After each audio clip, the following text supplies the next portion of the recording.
अस्सलाम वालेकुम, मुझे फसी खान कहते हैं। मैं यूट्यूब के चैनल फसी दुबई के लिए वीडियोस बनाते रहता हूँ। और मेरे एक फ्रेंड जिनके साथ मैं आजकल रह रहा हूँ, ये जिनका मैंने प्रॉमिस किया था कि मैं एक सेफ्टी ऑफिसर का इंटरव्यू करूँगा, तो इनका नेम है सरदार। ये वो वाले सरदार नहीं जो इंडिया में होते हैं, इनका नेम सरदार है। और ये अपने नेम के साथ वैसे भी लगाते रहते हैं सरदार, ये जिस एरिया से बिलोंग करते हैं। तो सरदार, आई वेलकम यू इन फसी दुबई यूट्यूब चैनल। आप बताएं, आपको पहली जॉब कहाँ मिली, आपने पहला कौन सा काम किया और आपने एजुकेशन में क्या किया हुआ है, फिर आपको किसने सजेस्ट किया, आपको कैसे पता चला कि आपको सेफ्टी का डिप्लोमा या जो भी ये निबॉश होता है वो करना चाहिए, फिर आपको उसके बाद जॉब का कैसे पता चला और आपने कैसे अप्लाई किया। अस्सलाम वालेकुम। सबसे पहले उम्मीद है कि सब लोग जो हैं वो ठीक ठाक होंगे इंशाल्लाह। और जैसे फसी भाई ने प्रॉमिस किया हुआ था कि वो एक सेफ्टी के बंदे को पकड़ के लेके आएंगे, क्योंकि मैं मिल चुका था, याद है जब हम ईद वाले दिन मिले थे, मैंने तब बिल्कुल याद है। वीडियो में कहा था कि मैं किसी इसका तो ये तलाश में रहते कि कोई ना कोई मिल जाए किसी फील्ड का बंदा, ताकि ये वीडियो बना सके। और ये मतलब एक अच्छा साइन है कि कोई ना कोई हमारी सोसाइटी के लिए एक सोशल नेटवर्क के थ्रू काम कर रहा है, तो बहुत सारे लोगों को इसमें फ़ायदा होता है जिनको हम नहीं जानते या शायद वो हमें भी नहीं जानते इवन दो, क्योंकि चीज़ें शेयर होती रहती हैं और वो शेयर होती होती पता नहीं कहाँ तक पहुँच जाती है।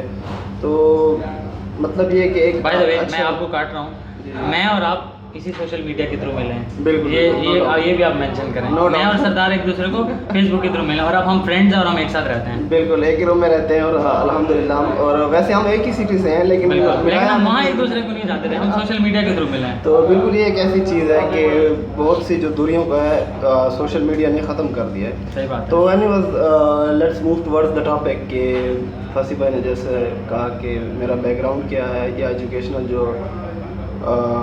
जो आपने स्टडी किया है और उसके बाद फिर आपने जो निबॉश का कोर्स किया है। बेसिकली मैंने जो है वो DA इलेक्ट्रिकल किया हुआ, जिसे डिप्लोमा एसोसिएट इंजीनियर कहते हैं। उसके बाद एक्चुअली चूँकि क्रेज़ कह लें या आप जो भी कह लें, जो वर्ड यूज़ करना चाहें, आपको जो इधर रखते हैं भाई, जो वर्ड जो है वो अच्छा लगे, तो बहुत शुक्रिया भाई, thank you so very much. चाय अगर आपको नहीं है तो थैंक यू भाई। ऐसे हाथ भी हिला दें, इधर से कैमरे में हाथ भी हिला दें, ऐसे हिला दें, हाथ हिला दें, इधर आ जाए, इधर ऐसे हिलाएं हाथ।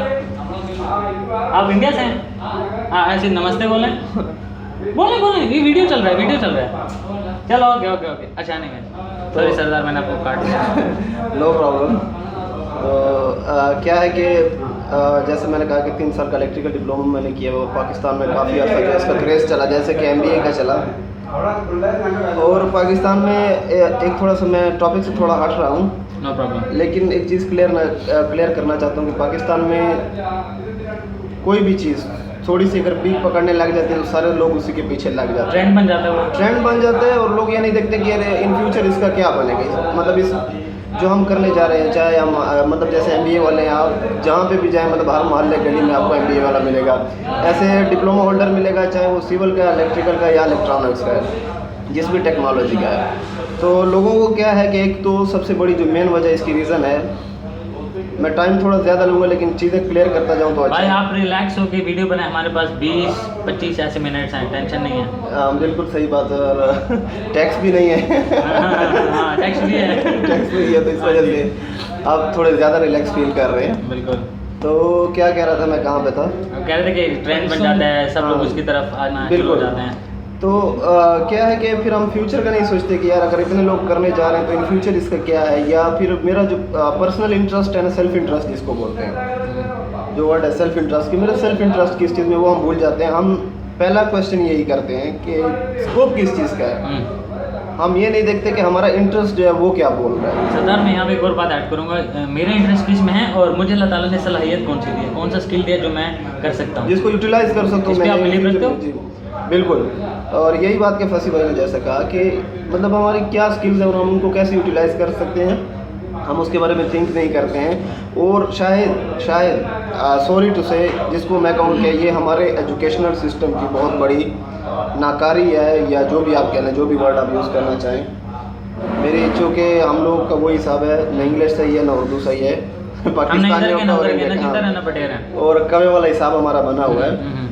तो अगर आप जो भी मतलब तरक्की याफ्ता ममालिक हैं, उनको देखें, चाहे जापान हो गया, चाइना हो गया, मतलब वो अपनी लैंग्वेज जो है, या इधर यूएई में जैसे हम रहते हैं, तो वो लोग अपने लैंग्वेज पे, अपने कल्चर पे प्राउड करते हैं। सही बात है। लेकिन हम आधे गोरे और आधे पाकिस्तानी हैं बदकिस्मती से, हाँ तो कवा बना हुआ फिलहाल हमसे। हाँ तो एनीवेज के मैं बात कर रहा था इस पे एजुकेशनल सिस्टम पे, उसमें हमें इतनी अवेयरनेस नहीं दी जाती है और हम लोग स्टिक हो गए हैं, यानी एक पॉइंट की तरफ स्टिक हो जाते हैं कि यार हमने बस एजुकेशन करनी होती है। और हमारे वालिदैन जो हमेशा वो हमसे ये एक्सपेक्ट करते हैं कि मेरा बच्चा टॉप करे और टॉपर हो, तो वो ये मतलब इसको बर्दाश्त नहीं कर सकते कि हम सेकंड या थर्ड पे आ जाएं। तो इस वजह से जो हमारी और स्किल्स हैं वो रह जाती हैं, जैसे हम स्पोर्ट्स में नहीं जा सकते, जैसे कि हमारा अगर कोई और शौक है तो उस पर हमारा माइंड ही नहीं जाता। बचपन से हम लोग यही होते हैं कि भाई टॉप करना है, मिनिमम जो है वो आपके 90 और 80% जो है मार्क्स आने चाहिए। मतलब हर किसी को अपना बच्चा जो है अल्लामा इकबाल चाहिए, वो नहीं होता है बदकिस्मती से या खुशकिस्मती से, या हर इंसान के अंदर वो हम जैसे क्वालिटी कॉमन होती है। लोग भी हो सकते हैं, जरूर जी, नहीं बिल्कुल। कोई बहुत बड़ा तो थिंकर। हर बंदे को अल्लाह ने अपनी क्वालिटी दी हुई है। जो मुझे अल्लाह ने दी है वो फांसी भाई के पास नहीं, और जो फांसी भाई के पास है वो मेरे पास नहीं है, ऐसे वो तीसरे बंदे के पास नहीं है। तो हर बंदे के अंदर अपनी क्वालिटी होती है, उस क्वालिटी को पहचानना है। फर्स्ट ये करना है कि मेरे अंदर क्वालिटी क्या है, फर्स्ट वो करना है, उसके बाद फिर जंप करना है। आप किसी भी फील्ड में जाना चाहिए। और सबसे बड़ी बात कि ये एक बहुत अजीब क्वेश्चन मुझे लगता है, शायद आपको ना लगता हो या इम्तियाज़ भाई को ना लगता हो, लेकिन मुझे रियली लगता है कि हमारा पहला क्वेश्चन यही होता है, हम कहीं भी एडमिशन करने जा रहे होते हैं कि स्कोप किस चीज़ का है। भाई स्कोप तुम्हारी किस्मत का है, स्कोप जो है वो आपकी किस्मत का वैसे है, मैं भी वीडियोस में मेंशन कर चुका हूँ कि ये मत पूछो स्कोप किस चीज़ का है, हर उस काम का जो आपको आता है। जो आपको आता है, जो आपका रिज़्क है ना, वो आपके नसीब के साथ उसका कनेक्शन है, उसके आपके जॉब के स्कोप से नहीं है। एक अनपढ़ बंदा होता है, उसको लिखना नहीं आता, अपना नाम जो है नहीं लिख सकता, लेकिन उसके पास एक इंजीनियर या चार्टर्ड अकाउंटेंट जैसे बंदे जॉब कर रहे होते हैं। तो मैं मतलब एजुकेशन को डिग्रेड करने या नीचे करने की बात नहीं कर रही आप लोगों को, या किसी को डिस्करेज नहीं कर रहा, लेकिन एक जो फैक्ट है वो बता रहा हूँ। और जिस उस फैक्ट को हमें रियलाइज़ करना पड़ेगा, अगर हम नहीं करते तो ये हमारी बदकिस्मती है। सही बात है। तो इस वजह से अगर हम ज़्यादा तालीम थोड़ी कर लेते हैं, हम ओवर कॉन्फिडेंट भी हो जाते हैं, और फिर डिसहार्ट भी जल्दी होते हैं, और डिस्करेज भी जल्दी होते हैं, क्योंकि जितनी हमारी एक्सपेक्टेशन होती है या जितने हमारे क्या कहते हैं, मैं थोड़ा पॉइंट से स्लिप हो जाता हूँ, क्योंकि मैं नहीं बड़ी मजे की बात है। मैं अब ऐड करूँगी, जब आप एक बात पे रुकोगे मैं वहाँ पे यही चीज़ ऐड करूँगा कि अगर हम ज़्यादा पढ़ लें तो भी मसला है, और अगर कम पढ़े लिखे हो तो भी मसला है। हम तो यानी कि ना मसला है। इधर के ना उधर के हैं, मसला ये है। तो मैं कह रहा था कि पाकिस्तान में दो चीज़ों में लोग बहुत पैसा कमाते हैं, एक जो है मेडिकल और एक जो एजुकेशन। इन दोनों में हमें लूटा जाता है, और ये दोनों जो है बेकार है हमारी। ना हमारी एजुकेशन सिस्टम सही है, ना हमारा मेडिकल निज़ाम सही है। आप हॉस्पिटल में जाए तो उनका बेड़ा करके, प्राइवेट स्कूल वाले आपको ऐसे लूटते हैं जो क्या कहते हैं उसको, उल्टी छुरी से मतलब आपको काटते हैं। हाँ। एक तो वो हो गया, और दूसरा हमारा जो यकीन है वो थोड़ा ज़्यादा ख़राब हो चुका है। मतलब हम सरकारी डॉक्टर के पास जाना मुनासिब नहीं समझते, शायद अपनी बेइज्जती समझते हैं, या मतलब यकीन ही नहीं होता कि यार गवर्नमेंट हॉस्पिटल का जो डॉक्टर है मैं तवज्जो ही नहीं देगा, क्योंकि ट्रेंड ऐसा बन चुका है और सेट हो चुका है। और जो हम लोगों ने खुद किया है, बाहर के किसी बंदे ने आके नहीं किया, हम लोगों ने खुद किया है इसको। सेकेंडली एजुकेशन पे आ जाता हूँ कि माशाल्लाह एक बच्चा 90% 95% मार्क्स भी ले लेता है, लेकिन वो ट्यूशन का सहारा ज़रूर लेता है, जो कि ट्रेंड और बड़े प्राउड से, मतलब पहले मतलब हमारे वालिदैन बोलते हैं, या जो मतलब हमारे दादा या जो हमारे बड़े हैं वो बोलते थे कि यार हमारे टाइम में ट्यूशन को कोई जानता भी नहीं था कि ट्यूशन है क्या चीज़, मतलब। और वो बंदा ट्यूशन पे पढ़ने जाता जो नालायक होता है, लेकिन मैंने आज वैसे ट्यूशन नहीं पढ़ी पाई कभी, और मेरे अच्छी ग्रेड्स हैं। तो आपने पढ़ी है? मैंने तो नहीं पढ़ी। मैंने पढ़ी है, मैंने मतलब नहीं पढ़ी। इसमें झूठ बोलने की बात नहीं है। मैंने नहीं पढ़ी। तो मतलब हम फैक्ट्स बयान यहाँ पे कर रहे हैं कि मतलब पहले टाइम में ये कहा जाता था, जो हमें बड़े बताते हैं, कि जो बच्चा ट्यूशन पढ़ने जाता था तो मतलब वो अपने वीक होता था थोड़ा, तो इस वजह से ट्यूशन पढ़ने जाता था। आजकल लाइक बच्चा भी पढ़ने जा रहा है, ना लाइक भी पढ़ने जा रहा है। और एक सब्जेक्ट के आप मतलब अगर आपके पास पैसे हैं, मेरे पास इतने नहीं है रियली, अगर मैं यूएई में भी बैठा हूँ और मैं अल्हम्दुलिल्लाह as safety officer, health and safety officer काम कर रहा हूँ, लेकिन अभी भी मैं नहीं कर सकता, अफोर्ड नहीं कर सकता, और करना भी नहीं चाहिए। क्यों मेरा इतना एजुकेशन सिस्टम स्ट्रांग नहीं है कि मुझे ट्यूशन के लिए जाना पड़ता है, या क्यों मैंने वो ट्रेंड सेट कर दिया है जो मेरे ख्याल में कि नहीं होना चाहिए। क्योंकि अगर एक बच्चा जो अपने स्कूल की फ़ीस नहीं पे कर सकता और वो गवर्नमेंट स्कूल में पढ़ रहा है, और गवर्नमेंट स्कूलों को हमने इतना नीचे गिरा दिया है, तो फिर वो ट्यूशन की फ़ीस कहाँ से पे करेगा। और बहुत सारे टैलेंटेड लोग जो गवर्नमेंट स्कूल में वेस्ट हो जाते हैं, ज़ाया हो जाते हैं बिल्कुल टोटली जिसको बोलते हैं, क्योंकि एक प्राइवेट स्कूल में जो बच्चा पढ़ रहा होता है उसके वालिदैन के पास पैसा होता है और उस बेचारे के पास नहीं होता है। तो उस बंदे के क्या गलती है या कसूर है जो हम उसको मार रहे हैं, उसके ऊपर पाँव रख के, तो खुद हम आगे जा रहे हैं। यही प्रॉब्लम है। और हमारे सिस्टम में नाकारियाँ बहुत हो चुकी हैं, और सिस्टम को ख़राब करने वाले हम खुद हैं, बाहर से कोई नहीं आया। तो बात चली थी कि मैं मेरी जो मतलब एजुकेशन क्या है उससे चलती चलती बात लंबी होती जाएगी, और मेरी तो आदत है कि हम आरजे हैं तो माइक पे बैठते हैं तो फिर उसी तरह शुरू हो जाते हैं, वही जो हमारा रिदम है वो मैं रहता आपको है। जरा कट करना वाला था कि तो वापस सेफ्टी वाली बात पे हो। तो वही है कि बेसिकली जो मैंने DI इलेक्ट्रिकल किया हुआ 3 साल का, उसके बाद फिर आपको जॉब मिली उसकी बेस पे? यहाँ पे? नहीं, मैं फिर उसके बाद पाकिस्तान में कुछ अर्सा मैंने जॉब की। ठीक है। फिर मैं यहाँ पे आया, लेकिन मैं एक इलेक्ट्रिकल सेल्स में आया, मतलब लेकिन फील्ड इलेक्ट्रिकल की थी? फील्ड इलेक्ट्रिकल की थी लेकिन वो ठीक है, सेल्स की थी। ठीक है। इंडस्ट्री सेम थी? इंडस्ट्री सेम थी, हम्म। बट लाइक उसको क्या कहते हैं कि वो मेरी फील्ड नहीं, सेल्स मेरी फील्ड Sales नहीं, नहीं, मेरा बिल्कुल। काम नहीं है। हम्म। तो लेकिन वो क्या होता है कि एक जॉब बट समहाउ जॉब भी लेनी थी, और यानी कि समझो 20% 10% रिलेटेड थी। डेफिनेटली रिलेटेड थी, क्योंकि वो जो मतलब पार्ट्स होते हैं वो तो मतलब वो भी हमारी नॉलेज के लिए अच्छा होता है कि हम एक पार्ट्स को पहचान जाते ठीक हैं है। वहाँ पे, मतलब कितना ये आपका ज़्यादा। पहला वीज़ा था और पहली जॉब थी? पहली जॉब थी। तो मैं नवंबर 2013 11 नवंबर 2013 को UAE में आया था, और अभी मुझे मतलब तकरीबन अल्हम्दुलिल्लाह चौथा साल जो है शुरू हो गया। तो मैं क्या कह रहा था, 11 नवंबर 2013 को आप यहाँ आए? को मैं यहाँ आया। उसके बाद अच्छा। फिर तकरीबन जब मेरा दूसरा साल UAE में शुरू हुआ तो एक दोस्त आए, मतलब जहाँ पे मैं शोरूम में होता था। अक्सर मेरी पिक्चर्स भी हैं शोरूम की, फेसबुक पे आप देख सकते हैं। तो एक बंदा आया, मतलब वो कुछ उसको कुछ चाहिए था, मतलब तो मेरे से ऐसे बातचीत हुई, तो मतलब पाकिस्तान से हैं, मालाकंड डिवीज़न से।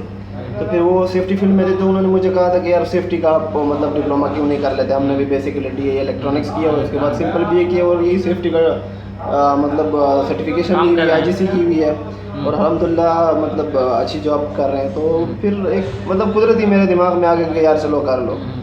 वैसे पहले मुझे कोई आइडिया नहीं था कि सेफ्टी होती क्या चीज़ है really.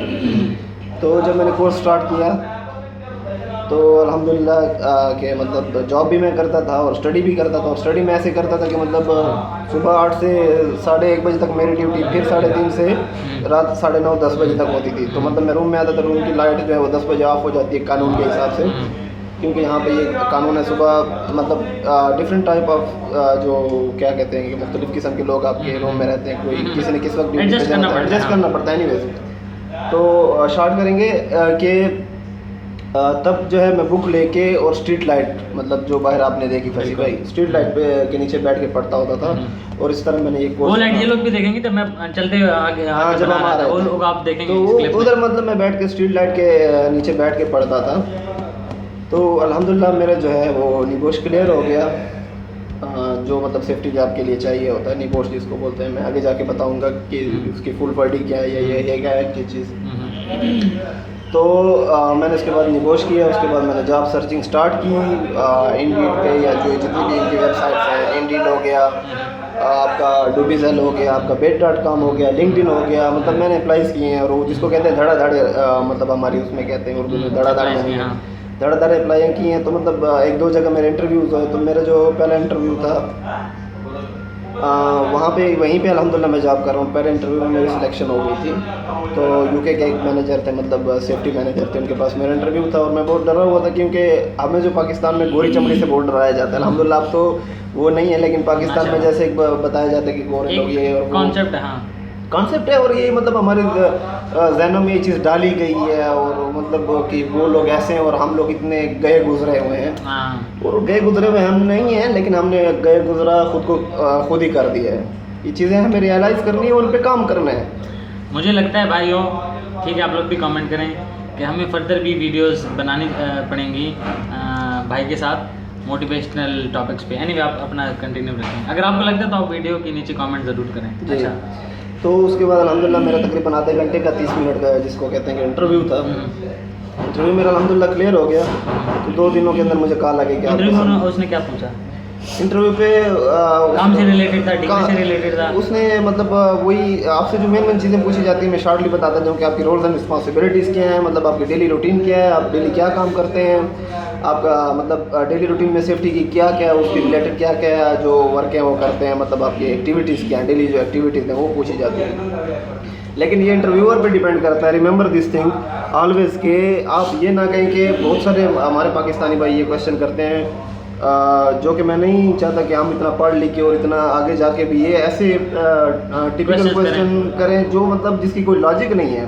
I don't think so कि उसके पीछे कोई लॉजिक है। तो मैं कह रहा था कि उसकी वजह ये है कि हम किसी को भी अगर जॉब के लिए फ़ोन करते हैं ना, मतलब मुझे भी अक्सर ऐसे आते हैं कि भाई मैं विज़िट पे आया हूँ, तो मतलब हमसे जितनी हेल्प हो सकती है हम करते हैं। प्रदेश है मतलब पाकिस्तानी भाई समझ के, यहाँ पे तो पंजाबी पठान खैर कोई नहीं है, अल्हम्दुलिल्लाह कि यहाँ पे तो नहीं है, पाकिस्तान में तो बहुत ज़्यादा है। Even not even Indian and Pakistani, मैंने ये भी Yes, देखा है yes, yes, कि ये भी definitely. नहीं है, क्योंकि हमारी आपको पता होना चाहिए हमारी फॉलोअरशिप जो है वो इंडिया से ज़्यादा है। इवन पाकिस्तान में 32 है, वहाँ से 44% लोग करते हैं। बिल्कुल, क्योंकि वहाँ की उनको भी आबादी जरा ज़्यादा है हाँ वहाँ की आबादी ज़्यादा हाँ। है। नहीं, मैं ये कह रहा हूँ कि हम पाकिस्तानी हो गए ब्लॉग्स बनाते हैं और वो लोग इंडियन हो गए हमें फॉलो करते हैं। मैं ये कह रहा हूँ कि ये कॉन्सेप्ट यहाँ पे बिल्कुल नहीं है। एक साथ भी मैंने लोग देखे रहते हैं, बिल्कुल। यानी ये एक और टॉपिक है, लेकिन बिल्कुल, हाँ जी। तो कहाँ मैं बात कर रहा था एक्चुअली, मैं भूल इंटरव्यूज़ के बारे में इंटरव्यूज़ के बारे में। तो ये कभी भी आप क्वेश्चन ना करें किसी भी बंदे को, क्योंकि आप इतना पढ़ लिख जाते हैं तो आगे वाले पे जो आपको क्या कहते हैं यार उसको, कि इम्प्रेशन बोलते हैं ना मेरे ख्याल में, हाँ इम्प्रेशन जो है वो अच्छा नहीं जाता नहीं है। पड़ता। तो मतलब आप मुझसे ये क्वेश्चन करेंगे, इंटरव्यूअर मेरे से क्या क्वेश्चन पूछेगा, तो ये मतलब मैं क्या, मुझे क्या पता कि इंटरव्यूअर ने आपसे क्या पूछना है। बिल्कुल, हाँ, और डिफरेंट टाइप के क्वेश्चंस होते बिल्कुल। हैं।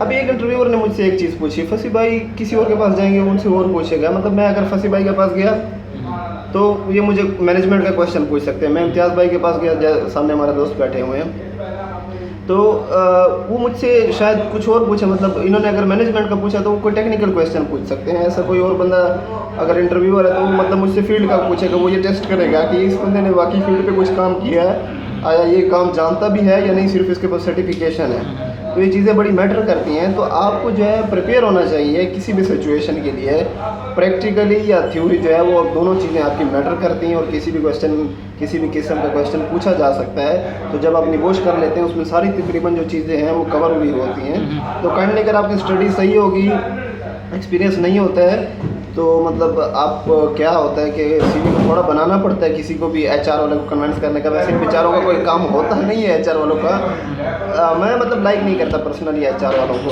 सीधी बात है, मतलब कंपनीज में होती हैं और एक सिस्टम है, मतलब मैं नहीं करता क्योंकि इररेलेवेंट है फील्ड के साथ, किसी भी फील्ड का इनको नहीं पता टेक्निकली कि ये बंदा कितना स्ट्रांग है। लेकिन आप एक एचआर वाले के पास जाएंगे तो एक उल्टे सीधे क्वेश्चन करेगा जिनकी कोई लॉजिक ही नहीं बनती है। खैर वो तो अभी बैठा होता है तो आपको जॉब चाहिए होती है, वैसे भी आप इनोसेंट से और मासूम से बैठे होते हैं कि यार जॉब मिल जाए किसी सूरत में, तो आप मतलब कुछ कह भी नहीं सकते हैं। तो बहुत सारे लोग जो है मजबूरी से फ़ायदा लेते हैं। आपने क्या करना है, अपनी स्टडी जो है परफेक्ट करके जाएँ। बाकी जो मतलब अल्लाह पे यकीन रखें अपना, या जो भी जिस मज़हब से है जो उसका यकीन है वो स्ट्रांग रखे, और बिल्कुल इंशाल्लाह ऊपर वाला जो है अगर उसने पैदा किया तो रिज़्क ज़रूर देगा। अपनी जो स्टडी है वो कंप्लीट करें। निबोश क्या चीज़ है, निबोश क्यों ज़रूरी है, या निबोश की क्यों ज़रूरत पड़ती है, निबोश का आगे फ्यूचर में क्या है, या निबोश अभी जो लोग कर रहे हैं क्यों कर रहे हैं, या उसकी ज़रूरत क्यों है हमें। एक चीज़ मैंने नोट की है, मैं पर्सनली इसको लाइक नहीं करता कि हमारे पास BSc textile engineers, BSc electrical engineers, BSc electronic engineer, civil engineers एक निबोश का सर्टिफिकेशन लेके, एक निबोश की सर्टिफिकेट लेके वो सेफ्टी की जॉब ढूंढ रहे हैं। यार तो आपने जो डिग्री पे सारी उम्र ज़ाया कर दी, उसका क्या फ़ायदा? माइंड अप करें? नहीं अभी बहुत कुछ रहता है बोलने को। अच्छा, तो मतलब नहीं, इस डिग्री का आपका क्या फ़ायदा जिसको मतलब आप यूज़ ही नहीं कर सकते या यूटिलाइज ही नहीं कर सकते। मैं नहीं कह रहा कि आप निबोश करके सेफ्टी फील्ड में नहीं आए, लेकिन मतलब आपने एक डिग्री की है, उस पर सारी ज़िंदगी आपने लगाई, मतलब आधी ज़िंदगी आपने एसएससी और ये एफएससी और ये एंट्री टेस्ट और ये धक्के और ये कितना कितना पैसा लगा के। पॉइंट ये है कि ख़ुद को डेवलप करें, और जो सेफ्टी फील्ड है जैसे मैंने आपको कहा था कि डिप्लोमे वाले निकल रहे थे, एमबीए वाले निकल रहे थे, ठीक है एक हद तक उनको जॉब मिलती गई, लेकिन स्टॉप आखिर में जो है ना फुल स्टॉप ज़रूर आता है। तो अभी वही सेम चीज़ सेफ्टी के साथ मैं नोट कर रहा हूँ कि हर कोई निबोश धड़ाधड़ करे जा रहा है, धड़ाधड़ करे जा रहा है, और निबोश का जो खर्चा तकरीबन पाकिस्तानी जो मैं बता रहा हूँ आपको 1 लाख से ऊपर 1,20,30 के करीब है। और जो है वो ओनली 10 दिन का, मतलब अगर 8 दिन मैं बोल रहा हूँ, अगर आप 8 घंटे मतलब आपकी क्लास होती है रेगुलरली, तो वो 10 दिन का आपका टोटल कोर्स होता है। उसके मतलब मुझे आवर्स याद नहीं कि कितने आवर्स के होते हैं। तो मतलब ये है कि मतलब अगर आप खुद हिसाब लगा लें कि एक 10 दिन की सर्टिफिकेट के पीछे आप 4 साल की डिग्री को पीछे रख देते हैं, और ये इन फ्यूचर में मतलब ठीक है आपको मतलब अभी जॉब जल्दी मिल जाएगी, लेकिन फ्यूचर में इसका क्या होने वाला है we don't know, really we don't know. तो मतलब ये है कि मैं नहीं कह रहा कि आप निबोश नहीं करें और सेफ्टी फील्ड में नहीं आए, लेकिन वो चीज़ करें जिसका मतलब आप सोचें कि यार फ्यूचर में क्या होने वाला है। मेरे पास मैंने क्यों निबोश किया, बहुत सारे लोग ये कह के खुद करके बैठे हैं, हमें डिस्करेज कर रहे हैं। मैं नहीं डिस्करेज कर रहा, आपने अगर एक बार करना है तो मेरी तरफ से आप 10,000 बार मतलब 10,000 मरतबा कीजिए कोई भी सर्टिफिकेशन, मुझे प्रॉब्लम नहीं है उससे। लेकिन सोचिए ज़रूर किसी भी स्टेप को लेने से पहले। मेरे पास मुझे लगता था कि मतलब मुझे निबोश बहुत फ़ायदा दिया और निबोश मुझे फ़ायदा दे रहा है, क्योंकि मेरी एजुकेशन उतनी नहीं थी कि जितनी आपकी है। मतलब आपने अगर MBA किया हुआ है, मास्टर्स किया हुआ है, प्रोफेशनल डिग्री है। अगर कोई मैट्रिक के बाद वैसे ही हो सकता है, मैट्रिक के बाद हो सकता है, लेकिन मतलब जैसे आपकी जो क्या कहते हैं स्किल्स होनी चाहिए आपके पास, और जो इंग्लिश जो है वो मतलब हमारी भी इतनी स्ट्रांग नहीं है, क्योंकि हमारी वो नेटिव जो है वो लैंग्वेज नहीं है। तो जिसको कहते हैं कि मदर लैंग्वेज। तो आपके कहने का मतलब ये कि अगर किसी का मैट्रिक एजुकेशन है या वो इंटर है, जैसे FSC है, तो वो करे तो वो एक लॉजिक क्रिएट करता है। अगर कोई मास्टर है और आई मीन किसी के पास भी मास्टर है, प्रोफेशनल डिग्री होल्डर है यार, एक 10 दिन की सर्टिफिकेट लेके उसके बाद सेफ्टी करता है, तो यानी कि आप डिस्करेज नहीं करते, बट आप करते हो, कहते हो कि वो फिर आप सोचिए जरूर, यानी कि आप अपनी फील्ड से बिल्कुल आप बाहर जा रहे हैं। मतलब ये क्वेश्चन मैं यहाँ से भी करूँगा। सरदार वाइंड अप करते हैं, क्योंकि इसकी मेमोरी इतनी नहीं है कि हम ज़्यादा वो करें। अब वाइंड अप हम कर सकते हैं, आपके पास 1 मिनट, आप क्लोजिंग कुछ भी लाइंस बोलें, फिर मैं क्लोज करूँगा, क्योंकि फिर हमने इम्तियाज़ के साथ बात करनी है। ओके, निबोश क्या कहूँ मैं इसके बारे में। NEBOSH was formed in the 1979 as an awarding body with charitable status. मतलब आपको अगर और इन्फॉर्मेशन चाहिए, और जो है 50,000 जो कैंडिडेट है वो अट्रैक्ट होते हैं एनुअली, 50,000, और इसके 600 प्रोवाइडर्स हैं, कोर्स प्रोवाइडर्स जिनको बोलते हैं, और जो 120 कंट्री में ऑल ओवर द वर्ल्ड जो एग्ज़ाम होते हैं इसके। तो इतनी मतलब थोड़ी बहुत इन्फॉर्मेशन मेरे पास है। अगर आपको और मज़ीद मतलब इन डिटेल जाना है हमारे पास, क्योंकि टाइम नहीं है, टाइम की कमी है। अच्छा, हम डिटेल्स की बात करते हैं, तो डिटेल्स के लिए मैं आपको लिंक दे सकता हूँ। अब तंग बहुत हो गई, ये बात याद रखो। अगर आप हाँ करते हो तो मैं लिंक दूंगा, और आपको बहुत मैसेजेस आएंगे फेसबुक पे, तो आप यहाँ हाँ या ना अभी वीडियो में कर दो। नहीं, वो आपकी मर्जी, वो मैं इट्स अप टू यू। नहीं, वो आपकी मर्जी, मैं तो अगर मतलब किसी को निबोश की डिटेल चाहिए रियली मेरे भाई, तो आप इस तरह कीजिए, निबोश की वेबसाइट पे जाएं, nibosh.org.uk। वहाँ पे आपको किसी भी किस्म की इन्फॉर्मेशन चाहिए तो आप कर सकते हैं। एक और बात जो मैं स्पेशली मेंशन करना चाहूँगा कि फेक इंस्टीट्यूट्स हैं बहुत सारे, जो हैं ब्लैक लिस्ट हो गए थे इस साल। उसकी लिस्ट जो है मैंने अपनी फेसबुक पे वॉल पे शेयर की थी। या अगर आपको करना है तो अगर आपको पर्सनली, और कुछ मतलब जो ऐसे हैं जो ट्यूटर, मुझे लगता है आपका लिंक देना ज़रूरी है भाई, लेकिन ये बात याद रखो, आप तंग हो गए। एनीवे, इनका लिंक देते हैं, क्योंकि ब्लैक लिस्ट का हमें क्या पता भाई। तो नहीं, बहुत सारे ज़्यादा तंग ना कीजिएगा। और स्पेशली मैं इसको मतलब ये नहीं कह रहा कि खुद को हमारे पाकिस्तानी और इंडियन इसमें ज़्यादा इन्वॉल्व है इस चीज़ में। बहुत सारे जो ट्यूटर्स हैं वो भी ब्लैक लिस्ट हो गए थे, स्पेशली इन 2 कंट्रीज़ के थे। मैंने जो लिस्ट देखी तकरीबन 8-10 बंदों की थी, और 8-10 जो इंस्टीट्यूट थे वो पाकिस्तानी और इंडियंस थे। और ये भी पाकिस्तानी और इंडियंस हैं, जो पाकिस्तान में और इंडिया में ज़्यादा होता है ये चीज़। मतलब जैसे अगर आपको फेक ट्रैवल एजेंट्स होते हैं, इसी तरह की बहुत सारी फेक चीज़ें जो बनाई जाती हैं, इनसे बच के रहिए। अगर आपको किसी भी बंदे की या इंस्टीट्यूट की वेरिफिकेशन करानी है तो मेरे से कांटेक्ट करें। नहीं। फेसबुक पे निबोश का अपना पेज है, फेसबुक पे निबोश का अपना पेज है, वहाँ पे जाइए, वहाँ पे उनको आप मैसेज करते हैं तो वो विदिन 24 आवर वो लोग रिप्लाई करते हैं। और मैंने बहुत सारी इन्फॉर्मेशन उनसे खुद भी ली हुई है, तो आप उसको यूज़ कर सकते हैं, क्योंकि वो एक ऑफिशियल रिप्लाई हो सकता है। अगर मैं आपको रिप्लाई कर देता हूँ तो मतलब सम टाइम आदमी जल्दी में होता है, चलो यार ये बोल चलें फेसबुक के इनको। तो मतलब मैं किसी भी बंदे को क्या कहते हैं कि मिसगाइड नहीं करना चाहता। अगर आप मेरा ओपिनियन बताएं अपना जी, अगर आप मेरा लिंक है वो देना चाहते हैं तो वो आपकी मर्जी, प्रॉब्लम नहीं है। लेकिन थोड़ा क्वेश्चन जो है लॉजिकल हो तो पूछे जाएं तो अच्छा लगता है। सम टाइम ऐसे क्वेश्चन मैं भी पूछता हूँ सम टाइम, जब बंदा मतलब फेड अप होता है कि यार क्या करूँ मैं। लेकिन अगर आप कोई भी कोर्स से सर्टिफिकेशन करने जा रहे हैं, अपना सेल्फ इंटरेस्ट आगे रखिए। नसीब जो है वो आपका मिल के रहेगा। स्कोप किसी चीज़ का नहीं है, स्कोप लक का है, बस दैट्स इट। अपना बहुत ज़्यादा ख्याल रखें Sardar. Thank you so very much time देने के लिए। Finally I guess after 3 or 3.5 months I was able to conduct an interview. He was not ready even for today's interview. He was giving me the excuses for okay I need to do that and I need to do that and this.